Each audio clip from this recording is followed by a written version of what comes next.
Major. One email said that Secret Service agents were bitten every single day for 8 days from March 1st to March 8th, and that a White House visitor was as well.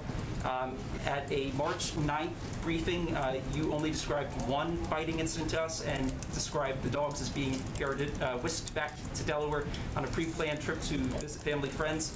Obviously, that is not the world's most important story, but it is significant because we expect honest information even for minor stories.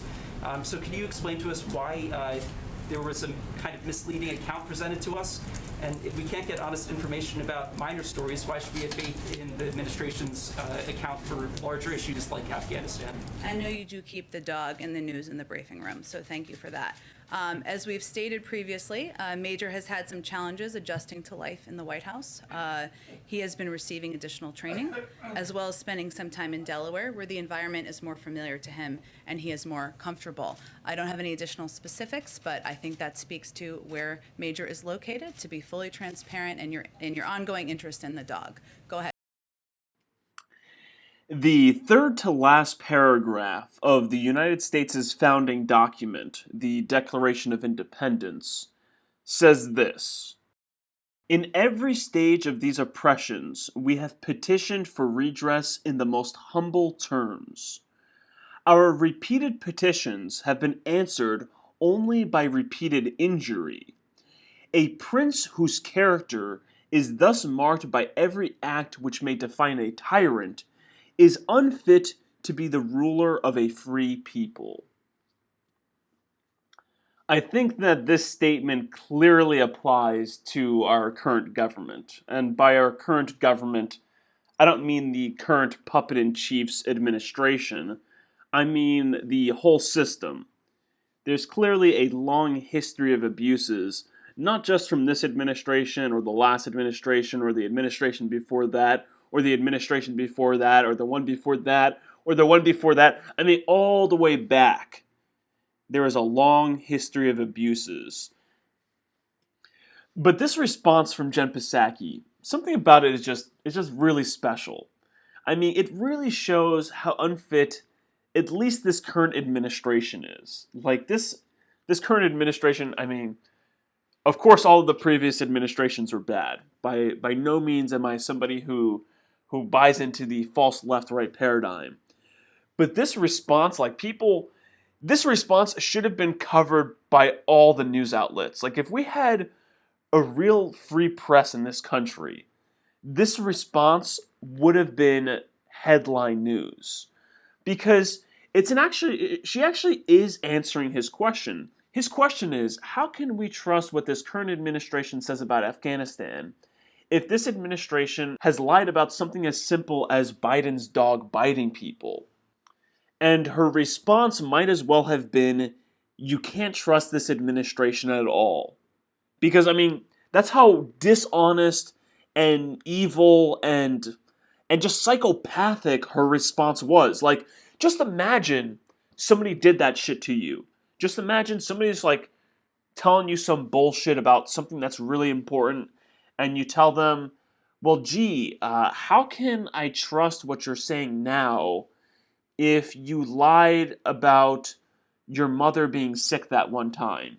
And then the person responded, well, now that you mention it, I'm glad that you care so much about my mom, but she's actually doing really, really quite fine. After she was sick that one time, she went to this one hospital, and to be completely transparent, the name of that hospital was this place.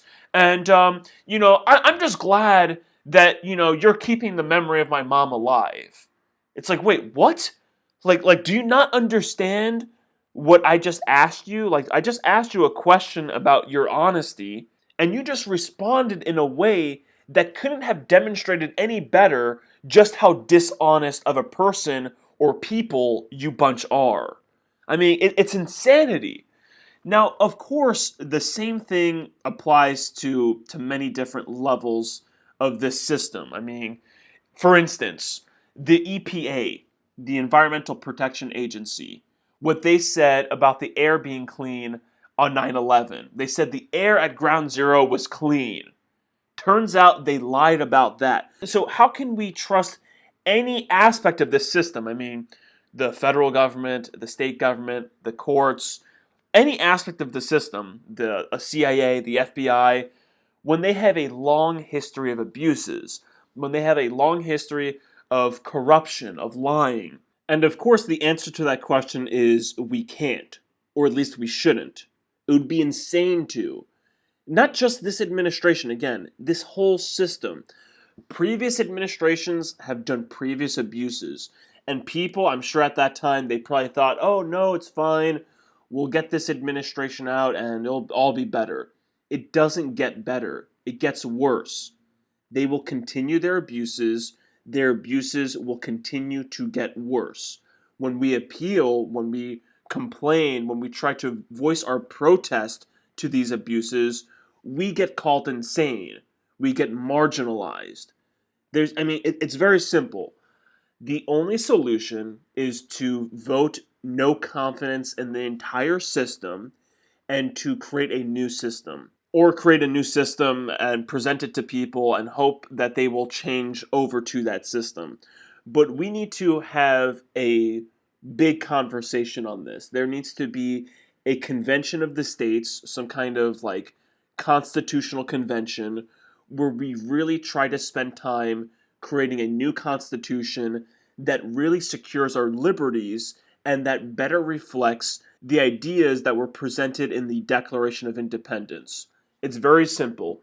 The Declaration of Independence is this nation's founding document. The nation was created for those ideals in that document. The current Constitution has clearly violated those ideals. The current Constitution clearly allows for those ideals to be violated. Thus, the current Constitution, the current system, is unfit. It is not fit for a free people. It is not fit for a nation that was founded on those principles found in that document, the Declaration of Independence.